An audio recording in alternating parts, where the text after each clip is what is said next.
प्रेम से बोलिए संतोषी माता की जय।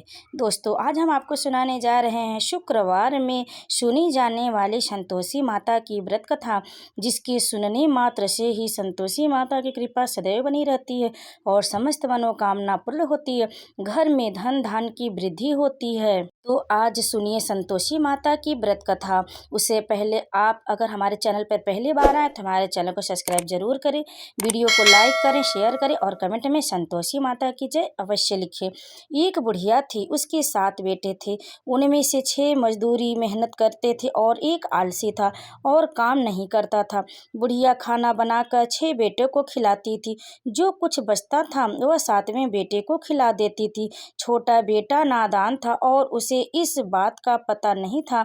एक दिन उसने अपनी पत्नी से कहा, देखो मेरी माँ मुझसे कितना प्यार करती है। वह बोली, क्यों नहीं, वह तुम्हें सबका बचा खुचा खाना खाने को देती है। वह बोला, क्या ऐसी बात कैसे हो सकती है? जब तक मैं अपनी आंखों से देख न लूं मैं तुम्हारी बात पर यकीन नहीं कर सकता। पत्नी हंसी और बोली, क्या तुम खुद देखकर यकीन करोगे? कुछ दिनों बाद घर में उत्सव था। 7 प्रकार के भोजन और लड्डू बनाए गए थे। सच्चाई जानने के लिए उसने सिर दर्द का बहाना बनाया और रसोई घर में जाकर एक पतले कपड़े से अपना चेहरा ढककर लेट गया, जिसके अंदर से वह सब कुछ देख रहा था।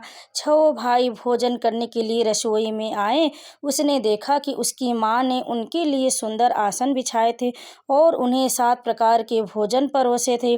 वह उन्हें प्रेम से भोजन परोस रही थी और वह देखता रहा। 6 भाइयों ने खाना खाया और उठ गए।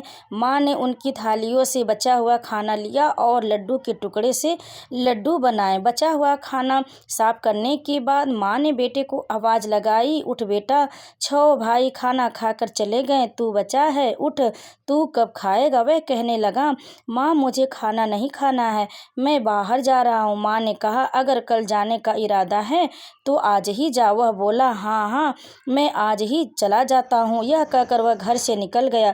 घर से निकलते समय उसे अपनी पत्नी की याद आई। वह गौशाला में गोबर के उपले बना रही थी। वह वहाँ गया और बोला, मैं कुछ समय के लिए दूसरे देश जा रहा हूँ, तुम शांति से रहो और अपना कर्तव्य करो। वह बोली, शांति से जाओ, मेरी चिंता मत करो, मैं भगवान राम की शरण में रहूँगी। भगवान तुम्हारे साथ रहें। मुझे अपनी ऐसी कोई चीज़ दो जिसे मैं याद रखूं। अपनी सारी चिंताओं और कामों में मुझे भूल मत जाना।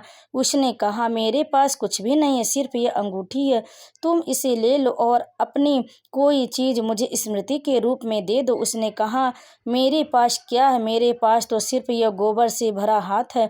यह कहकर उसने अपने गोबर से भरे हाथों को उसकी पीठ पर निशान के रूप में रख दिया और वह चला गया।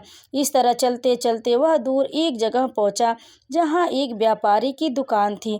वहां जाकर उसने कहा, भाई मुझे अपना नौकर रख लो। व्यापारी को एक नौकर की जरूरत थी, इसलिए उसने उसे वहां रहने दिया। लड़के ने उससे पूछा, वह कितना वेतन देगा? व्यापारी ने जवाब दिया, मैं देखूंगा कि तुम कैसे काम करते हो, उसके बाद तुम्हें वेतन दिया जाएगा। उसे व्यापारी से नौकरी मिल गई। वह सुबह 7 बजे से दोपहर 2 बजे तक काम करता था। कुछ ही दिनों में उसने लेन देन, हिसाब किताब, ग्राहकों को सामान बेचना और सारा काम संभाल लिया। व्यापारी के पास 7-8 नौकर थे और वे सब हैरान थे। वह बहुत होशियार था। व्यापारी में उसका काम देखकर उसे 3 महीने के अंदर 50% मुनाफे में भागीदारी बना लिया। 12 साल में वह एक मशहूर व्यापारी बन गया और मालिक ने सारा काम उसके कंधों पर छोड़ दिया और देश से बाहर चला गया। अब बहू को क्या हुआ, चलिए सुनते हैं आगे। सास ससुर ने उसे बहुत परेशान करने लगे। घर का पूरा बोझ उस पर डाल दिया गया और उसे जंगल से लकड़ियां लाने के लिए भी भेजे जाने लगा। इस दौरान जिस अनाज से रोटियां बनती थी, भूसा निकाल कर रोटी बनाकर उसके लिए रख दी जाती थी और फूटे हुए नारियल के खोल में पानी रख दिया जाता था। इस तरह दिन बीतते गए। एक दिन जब वह लकड़ियां लेने जा रही थी तो रास्ते में उसे बहुत सी स्त्रियां मिली जो संतोषी माता का व्रत कर रही थी। उसने वहीं खड़े होकर कथा सुनी। फिर उनसे पूछा, बहनों, तुम किस भगवान के लिए यह व्रत कर रही हो तथा इस व्रत को करने से तुम्हें क्या फल मिलता है? इस व्रत को करने के क्या नियम हैं? यदि तुम मुझे इस व्रत की विधि समझा सको तो मैं तुम्हारा बहुत एहसान मानूंगी। तब उनमें से एक स्त्री ने उससे कहा, सुनो, यह संतोषी माता का व्रत है। इस विपत्ति में दरिद्रता मिट जाएगी, धन संपत्ति आती है, सभी चिंताएं दूर हो जाती हैं, घर में सुख समृद्धि रहती है, तो मन प्रसन्न और शांत रहता है।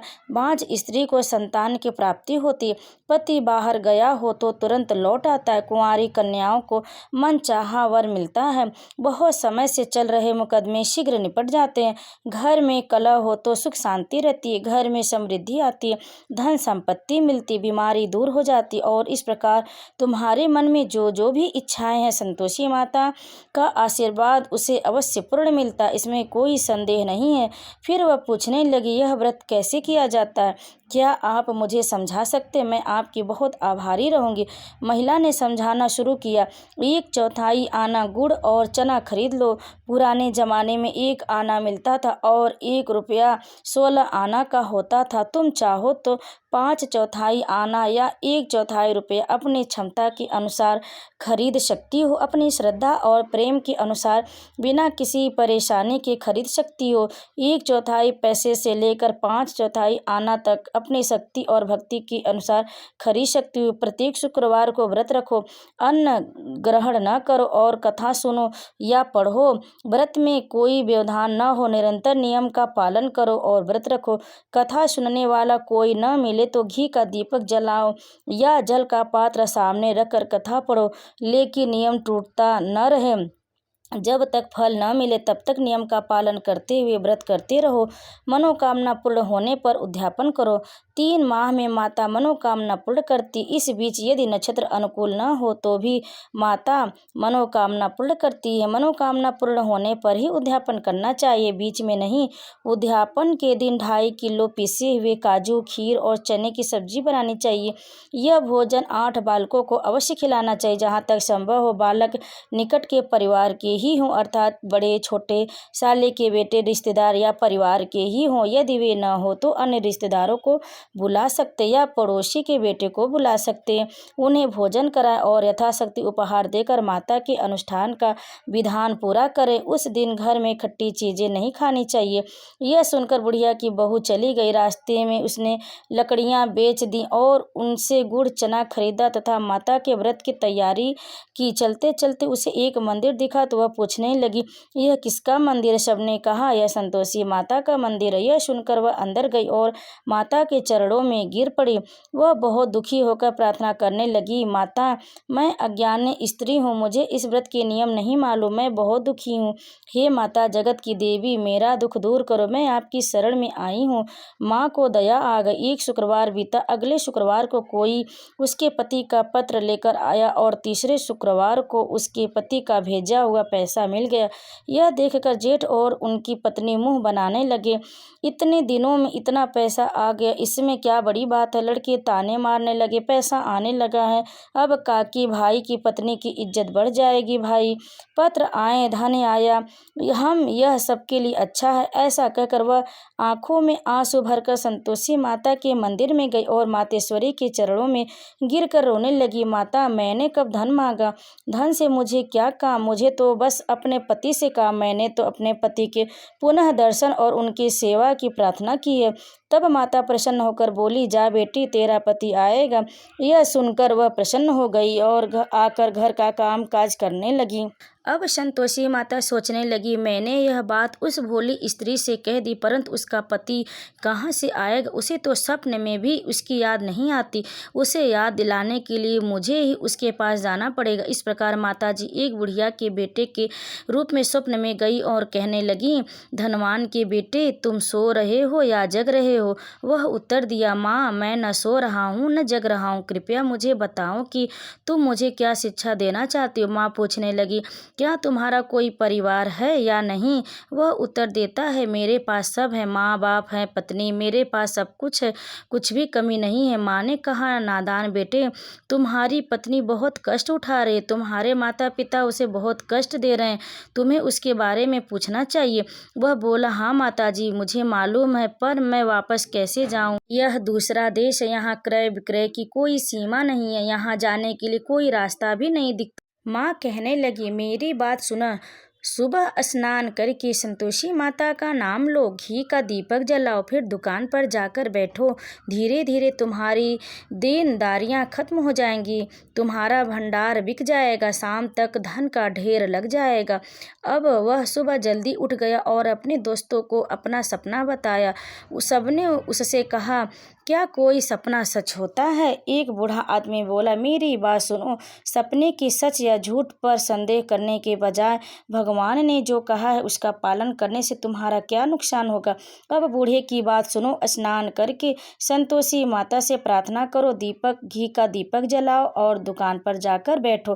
थोड़ी देर में वह क्या देखता है, कर्जदार पैसे लौटाने लगे और कर्ज देने वाले अपने पैसे वापस लेने लगे। लोग नगद में ही शेयर खरीदने लगे। शाम तक उसके पास बहुत सारा धन इकट्ठा हो गया। वह मन ही मन संतोषी माता का नाम लेता रहा और चमत्कार देखता रहा। खुश होकर उसने गहने, कपड़े और घर ले जाने के लिए सामान खरीदा। यहाँ का काम पूरा करके वह तुरंत अपने शहर के लिए निकल पड़ा। उधर पत्नी लकड़ियां लेने जंगल गई। लौटते समय उसने संतोषी माता के मंदिर में विश्राम किया। यह उसका प्रतिदिन का विश्राम स्थल था। दूर से धूल उड़ती देखकर उसने माता जी से पूछा, हे माता जी, यह धूल क्यों उड़ रही है? माता उससे कहती हैं, हे बेटी, तेरा पति आ रहा है। अब लकड़ियों के 3 गट्ठर बना ले, एक नदी के किनारे, एक मंदिर में और तीसरा अपने सिर पर रख ले। लकड़ियों का गट्ठर देखकर तेरे पति के मन में काम आएगा और वह मंदिर में रुक कुछ नाश्ता बनाकर माता के पास जाएगा। फिर लकड़ियों का बोझ उठाकर उसे अपने सिर से उतार दे और गली के बीच में आकर 3 बार जोर से पुकार ले सासू माँ, लकड़ियों का गट्ठर ले, भूसी की रोटी दे और नारियल के खोपड़े में पानी दे। आज कौन मेहमान आया है? माता की बात मान ले बहू। बहू बोली, ठीक है माँ। हाँ। फिर खुश होकर लकड़ियों के 3 गट्ठर बनाए, एक नदी के किनारे रखा, एक माता जी के मंदिर में, और उसी समय एक राहगीर वहां पहुंचा। सूखी लकड़ियां देखकर उसके मन में विश्राम करने और कुछ भोजन बनाने की इच्छा हुई। विश्राम करके वह गांव में गया। वह तभी से प्रेम पूर्वक मिला। उसी समय पत्नी लकड़ियों का गट्ठर लेकर आती है। लकड़ियों का भारी गट्ठर परिसर में रखते हुए वह जोर से चिल्लाती है, लो सासू माँ, लकड़ियों का गट्ठर लो, भूसी की रोटी दो, फूटे नारियल के खोल में पानी दो, आज कौन आया है? यह सुनकर सास अपना कष्ट छिपाने के लिए कहती है, बहू, तुम ऐसा क्यों कहती हो? तेरे प्रभु पति आ गए हैं, अंदर आ, मीठा चावल खा, वस्त्र और आभूषण पहन। इतने में आवाज़ सुनकर पति बाहर आता है और अंगूठी देखकर हैरान हो जाता है। वह अपनी माँ से पूछता, माँ, यह औरत कौन है? माँ कहती, बेटा, यह तेरी पत्नी है। आज 12 साल हो गए जब से तू गया है। यह पूरे गांव में जानवरों की तरह घूमती है, घर का कोई काम नहीं करती, 4 बार आकर खाना खाती है। तुझे देखकर भूसी की रोटी और नारियल के खोल में पानी मांग रही है। वह लज्जित होकर बोला, कोई बात नहीं माँ, मैंने उसे देखा है और तुम्हें भी देखा। अब मुझे दूसरे घर की चाबियां दे दो ताकि मैं वहां रह सकूं। तब माँ बोली, कोई बात नहीं बेटा, जैसी तुम्हारी इच्छा। यह चाबियों का बंडल है, जिसे उसने जोर से फर्श पर फेंक दिया। उसने चाबियां उठाई और अगले घर में चला गया। तीसरी मंजिल पर कमरा खोलकर उसने सारी चीजें रख दी। एक दिन में ही घर राजा के महल की तरह सज गया। अब क्या हुआ? पति पत्नी खुश रहने लगे। इसी बीच अगला शुक्रवार आ गया। उसने अपने पति से कहा, मैं संतोषी माता के व्रत का उद्यापन करना चाहती हूँ। उसके पति ने कहा, बहुत अच्छा, खुशी खुशी कर लो। वह तुरंत उद्यापन के लिए तैयारी में जुट गई। वह अपने जेठ के बेटों को भोजन के लिए आमंत्रित करने गई। उसने आमंत्रण स्वीकार कर लिया, लेकिन दूसरी मझली जेठानी अपने बेटे को सिखाती, देखो तुम सब लोग खट्टी चीज मांगना जिससे उद्यापन पूरा न हो सके। लड़के दोपहर के भोजन के लिए आए। उन्होंने पेट भर खीर खाई, लेकिन माता के वचन याद करके कहने लगे, हमें कुछ खट्टा दो, हमें खीर खाना अच्छा नहीं लगता, इसे देखकर हमारा जी घबरा रहा। बहू कहने लगी, खट्टी चीज किसी को नहीं मिलेगी, यह संतोषी माता का प्रसाद है। लड़के खड़े होकर बोले, पैसे दो। भोली बहू कुछ न जानती थी और उसने पैसे दे दिए। लड़कों ने उसी समय जिद करके इमली खरीद ली और खाने लगे। यह देखकर माता ने बहू को श्राप दे दिया। राजा के सिपाहियों ने उसके पति को पकड़ लिया और ले गए। भाई भाभी झूठी बातें करने लगे, हमेशा लूट खसोट कर इसने यह धन इकट्ठा किया है। राजा के सिपाहियों ने उसे पकड़ लिया। अब जेल में पिटाई होने पर सब पता चल जाएगा। पत्नी यह बात सुन न सकी। रोती हुई वह माता जी के मंदिर गई। वह कहने लगी, माँ यह तुमने क्या किया, मुझे क्यों रुलाया। माँ बोली, बेटी तुमने उद्यापन पूरा नहीं किया और व्रत भी बिगाड़ दिया, इतनी जल्दी तुम सारी बातें भूल गई। वह कहने लगी, माँ मैं भूली नहीं हूँ, न कोई पाप किया है। लड़कों ने मुझे भुला दिया और भूलकर मैंने उसे पैसे दे दिए, मुझे माफ़ कर दो माँ। माँ बोली, क्या कोई ऐसे भूल हो जाता है। वह बोली, माँ मुझे माफ़ कर दो, मैं तुम्हारा अध्यापन फिर से करूँगी। माँ बोली, अब कोई भूल मत करना। वह बोली, अब कोई भूल नहीं होगी। माँ अब बताओ वह कैसे आएंगे। माँ बोली, जाओ बेटी, रास्ते में तुम्हें तुम्हारा पति आता हुआ मिलेगा। वह वहाँ से चली गई और रास्ते में उसका पति मिल गया। उसने उससे पूछा कि तुम कहाँ गए थे। तब वह कहने लगा, उसने बहुत धन कमाया था, इसलिए राजा चाहता था कि वह कर चुकाने गया था। वह खुश होकर बोली, अच्छा हुआ, चलो घर चलते हैं। वे घर चले गए। कुछ दिन बाद फिर शुक्रवार आया। उसने अपने पति से कहा, मैं एक बार फिर माता जी का उद्यापन करना चाहती हूँ। फिर से कहा, कर दो। वह फिर अपने जेठ के बेटों को बुलाने गई। जेठानियों ने उसे ताना मारा और बेटों को सीख देने लगी, तुम सब लोग शुरू में खट्टी चीज ही मांगते हो, मांगना। लड़के कहने लगे, हमें खीर खाना अच्छा नहीं लगता, हमें बेचैनी होती, हमें कुछ खट्टा खाने को दे दो। वह बोली, तुम्हें खट्टी चीज नहीं मिलेगी, तुम्हारी इच्छा हो तो खाओ, नहीं तो मत खाओ। फिर वह ब्राह्मण के बेटे को बुलाकर उन्हें भोजन कराने लगी। अपनी सामर्थ्य के अनुसार धन के स्थान पर उसने सबको एक एक फल दिया। इससे संतोषी माता प्रसन्न हो गई। नए वर्ष में माता के आशीर्वाद से उसे चांद जैसा पुत्र हुआ।